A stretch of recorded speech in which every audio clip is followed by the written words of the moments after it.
Welcome back again. This is video 4 in the Blog Basics Q&A. The question today is, what is a call to action and how do I use that in my blog post? So if you are blogging and you're not really familiar with all that crazy marketing lingo, call to action means trying to get someone to take a specific action, telling them what to do next. What does that have to do with the blog post? Well, really, every single blog post you write, every single one should have a purpose. You should know as you sit down to write that post, what do you want your readers to do next? What is the specific goal for that post? So what are some examples of what might be a call to action or a goal for a post? Could be that you want them to comment. In that case, you better have a question at the end of that post that's a good question that's going to inspire some conversation.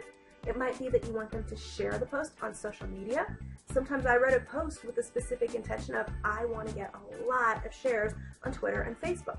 And there's some specific strategies that will help you do that. But if you know that's your goal, then your call to action could be, if you found this helpful, share it with a friend. Click right here. Make it super easy. Whatever your goal is, you got to make it easy for them to take that next action.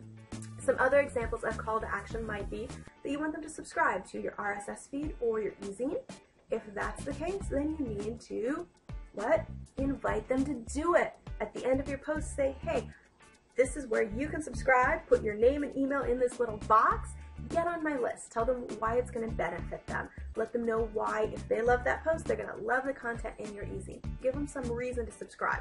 It could be that the call to action is to purchase something, to click a link, to go to your sales page, to go to an affiliate offer.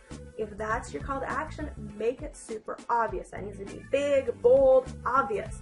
Make it can't miss that after they've read this great article, here's their next step. They're going to click this link, they're going to check out the product or the service. It might be that your call to action is you want them to take a specific action. So it might be kind of like a homework thing of your job now is you've learned this, I want you to tell me your first step is going to be to implement it. So maybe that's your call to action is you ask them, post in the comments what action you're going to take because you learned this information. Right? So those are some examples of calls to action. Basically, it just means figure out what you want your readers to do next and then tell them to do that next. So make sure that every blog post you write has a call to action so that your readers do know what that next step is. If they know what it is, they're going to be way more likely to take that step. Call to action. You need one in every blog post.